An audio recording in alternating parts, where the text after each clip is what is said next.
Eu sou Ione Aparecida Cardoso Oliveira, eu nasci em Formiga, Minas Gerais, há 70 anos. E a partir, eu ingressei na escola primária aos 8 anos, porque meus pais moravam na fazenda.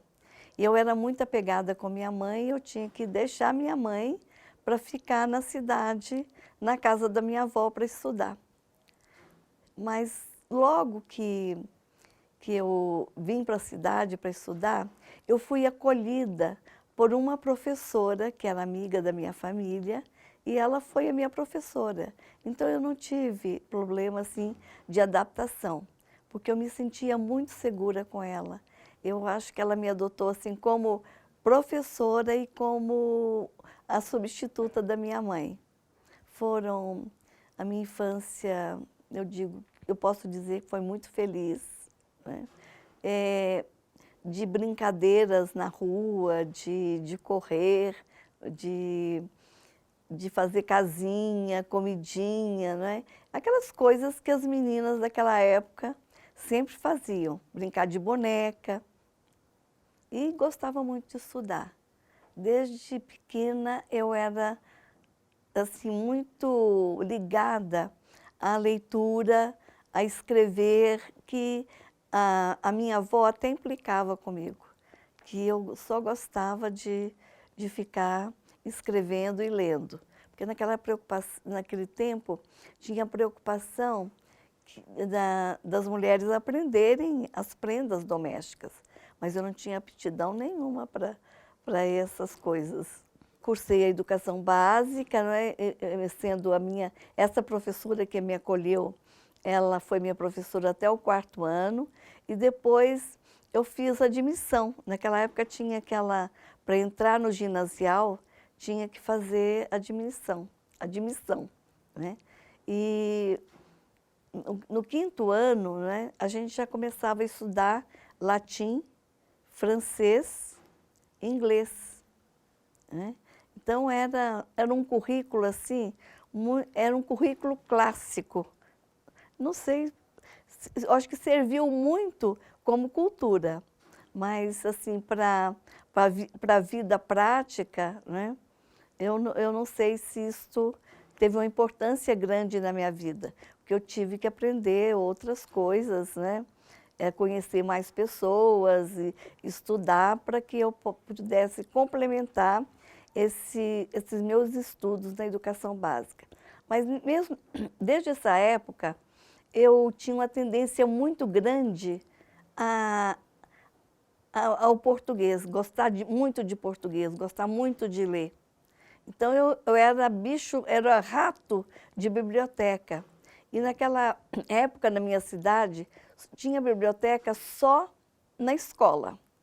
Então, se eu quisesse ler um livro, eu teria que ir até a biblioteca. Não tinha biblioteca pública, então eu sempre, às vezes, as aulas terminavam e eu ficava na biblioteca, porque eu não podia levar o livro também para casa. Mas eu tenho, assim, ótimas recordações. Fui muito boa aluna, eu era péssima aluna em matemática.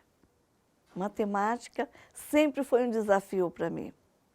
E hoje eu vejo que a matemática é muito importante para a vida, né? Depois eu entrei na escola normal, fiz os 3 anos de magistério. Naquela época, a minha turma eram só 5 professoras. Mesmo naquela época, né? 5 professoras. Mas o magistério, ele tinha um status, ele tinha uma importância muito grande. Mas eu acho que é porque não tinha mesmo tanta demanda, né? Porque as pessoas naquela época já estavam fazendo opção pelo curso clássico, né? Pelo científico. Então, que pretendiam fazer vestibular e vislumbravam, né, já uma carreira diferente de ser professora. Logo que eu terminei o curso normal, eu comecei a lecionar e fui para trabalhar numa classe multisseriada na zona rural. Então, tinha que morar lá para ser a professora. Então, durante um ano eu fiquei lá na zona rural, eu e mais 5 colegas, né? Essas 5 que formaram comigo, nós fomos porque tinha que iniciar na zona rural. Era o batismo de fogo para ser professora. E no ano seguinte eu fui para a cidade e já fiz o vestibular. O meu primeiro vestibular foi para biblioteconomia, mas eu fiz 6 meses e vi que não era, né, não era a minha praia. E fiz, então, o vestibular para letras, né, português, inglês, e naquela época tinha francês também. Tinha que fazer o vestibular de 2 línguas estrangeiras. E fiz a minha faculdade, cursei a minha faculdade até naquela época eram 4 anos de letras. Até o 2º ano, quando eu fiquei noiva, e o meu noivo morava aqui em São Paulo. Era da minha terra, mas morava aqui em São Paulo. Então, eu me transferi para São Paulo, me casei, me transferi para São Paulo e terminei o meu curso aqui em São Paulo. E foi, assim, uma experiência muito, muito gratificante. E mesmo tendo estudado no interior, em Minas Gerais, eu tinha um destaque muito grande, principalmente em língua portuguesa, na literatura, né? Porque eu já tinha um gosto muito grande por essas matérias, por essas disciplinas, né? E naquela época, eu fui a primeira mulher da minha família a ter curso superior. Embora minha família valorizasse muito o estudo, a cultura, mas isso não era muito para mulheres, né? Eu me lembro que minha avó criticou muito meu pai, né, por ter incentivado tanto. Eu ficava só estudando, né? Porque ela dizia, essa menina não quer saber de nada, só quer saber de ler, né? Eu já carregava essa questão da leitura comigo desde pequena. E terminei meu curso aqui em São Paulo, curso de letras. Depois ingressei no magistério, fiz concurso público, ingressei no estado de São Paulo como professora de português, né? E logo, quando eu estava assim quase, já tinha uns 10 anos, eu vi a necessidade de cursar a pedagogia, porque eu queria fazer carreira no magistério. Eu queria ser diretora, eu queria ser coordenadora, né? E fiz o curso de pedagogia, que me deu a oportunidade de fazer o concurso para diretor de escola no estado e ingressar e ser diretora de escola. Fui diretora durante 10 anos, né? Depois me aposentei. Me aposentei em 90, naquela época a gente aposentava com 25 anos. Completados 25 anos, você já se aposentava. E como eu estava já, eu tinha 48 anos nessa época, mas eu pretendia continuar no magistério, no município de São Paulo publicou o concurso para professor. E nessa época, a Irundina era a prefeita. E quando eu vi a bibliografia, fiquei encantada. Porque eu já gostava, né? Já tinha aquela ansiedade, porque eu, como diretora, eu batalhava muito para que a minha escola saísse da mesmice. Eu fazia a formação dos meus professores, porque naquela época não tinha coordenador pedagógico. Então, quando a escola que eu chegava, eu já me preocupava em trabalhar com os professores uma visão mais progressista, de respeitar o aluno, de ouvir o aluno, não é? de valorizar, inclusive, a participação da família na escola, né? E nessa época, quando eu vi a bibliografia do concurso que o município publicou, eu me senti muito incentivada, fiquei muito entusiasmada, porque os meus autores prediletos eram Vygotsky, Vallon, Piaget, né? E também já conhecia a pesquisa da doutora Emília Ferreiro, eu fiquei assim fascinada. E já nessa época, eu já tinha, enquanto diretora, nas reuniões que a gente tinha na Secretaria de Educação, eu participava muito dos debates. E quando as pessoas que trabalhavam na secretaria, elas defendendo as ideias mais avançadas, as concepções de linguagem, de educação mais avançadas, as pessoas que estavam lá ficaram assim impressionadas, né? E me chamaram, olha, nós queremos você para a nossa equipe, né? E acabei fazendo, mas eu não quis deixar de ser diretora. Mesmo sendo diretora, eu participava, contribuía, né, inclusive para a discussão de um novo projeto curricular no Estado, que naquela época já tinha iniciado. E daí a professora Thelma Vaz me chamou para fazer parte da equipe dela, que isso dura até hoje, né? Porque a gente é um grupo que estuda e que se dedicou profundamente à formação de professores, né? Discutindo as questões de alfabetização. Em 92, eu era ainda diretora, ingressei no município de São Paulo, né? E tive a sorte que a minha escola com a escola da prefeitura eram vizinhas, era só atravessar de um lado, né? De um quarteirão, era um quarteirão de distância. Então, foi uma época muito feliz, porque os professores da minha escola, onde eu era diretora, eles eram meus colegas na outra escola da prefeitura. Isso foi muito bom, muito gratificante. E nós ganhamos muito, porque na escola reinava a alegria, a amizade, a parceria, o diálogo. Eu me aposentei em 95, depois eu passei a me dedicar só ao município, concomitante à formação de professores, mas sendo professora do município, né?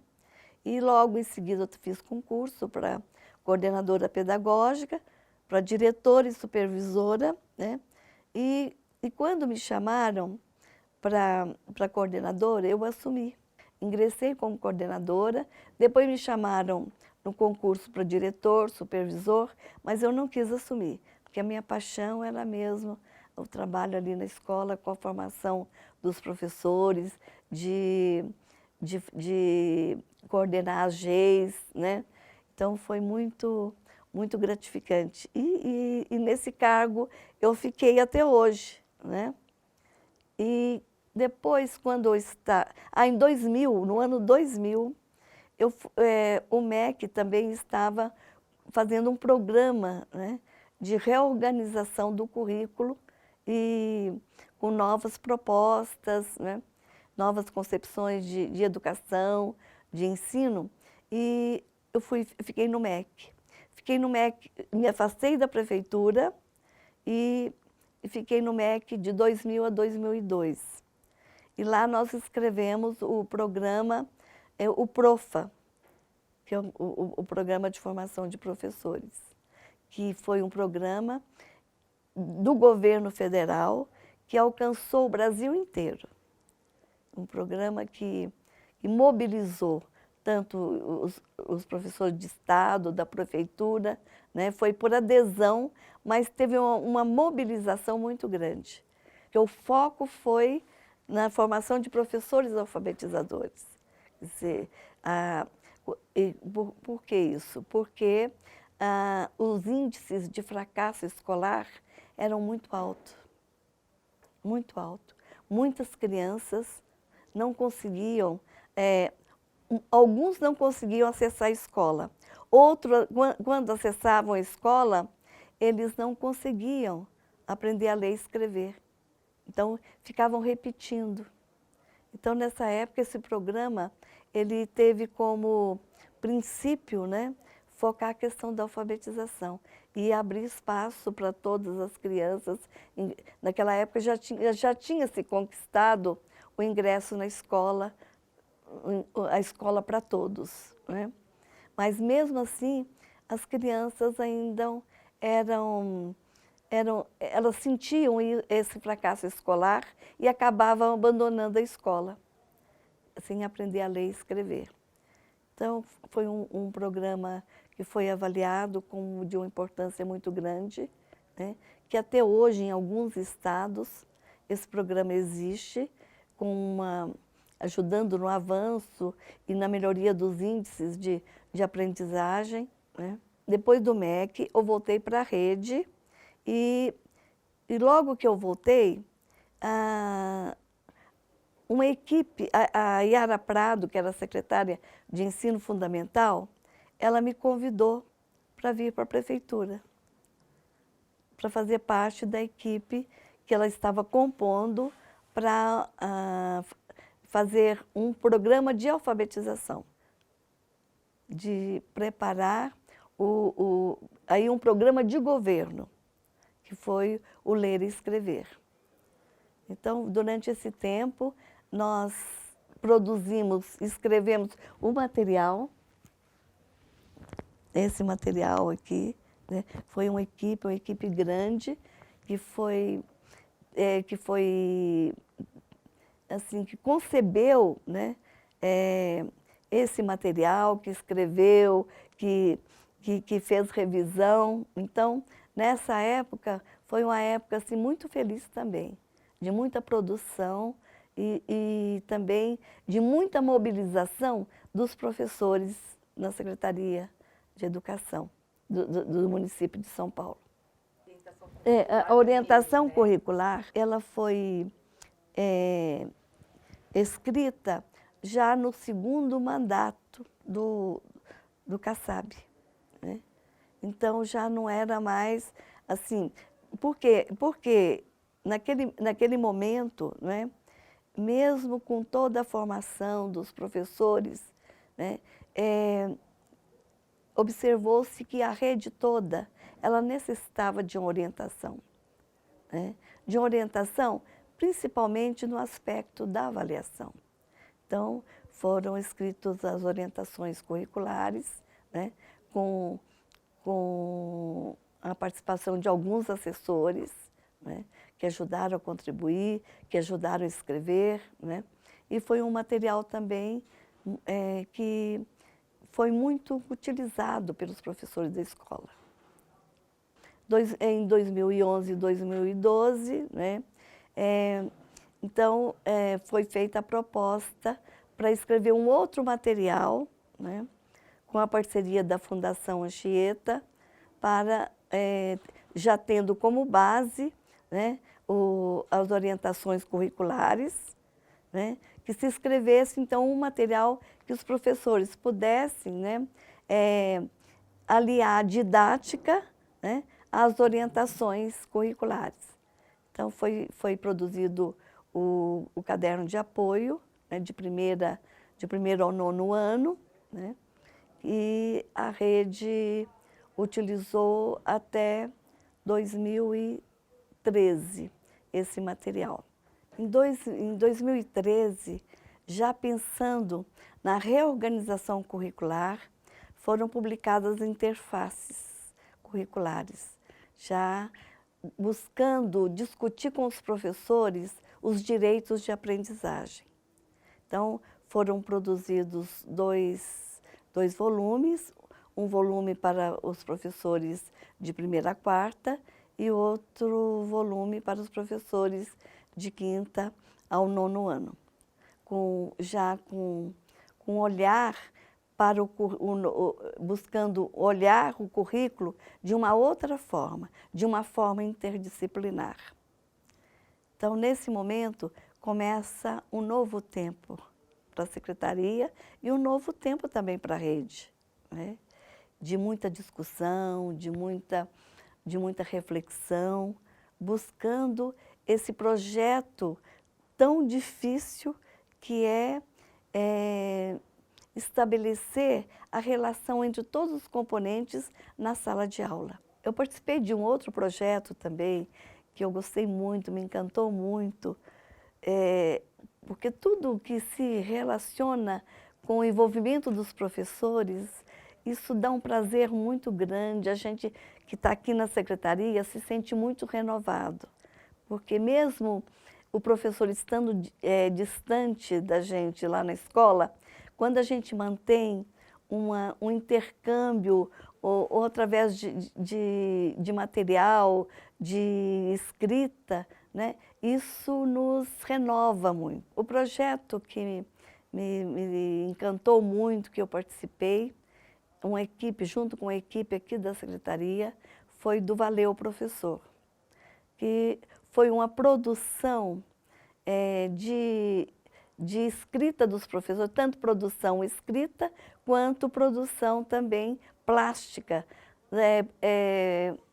pelos professores da rede. Então, nós da equipe recebemos muitos textos, né? Poemas, textos em prosa, também alguns trabalhos em artes plásticas, né? E que assim, nos animou muito, né? Porque os professores escrevem bem. Há professores que escrevem muito bem. Então, esse projeto, eu acho que ajudou a gente também a descobrir que há professores, né, escritores mesmo na rede. De 2014 a 2015, eu participei como formadora e como coordenadora de grupo do PNAEC, que também é um programa vindo do MEC, que a Secretaria da Educação abraçou como seu programa também, que é alfabetizar todas as crianças até 8 anos de idade.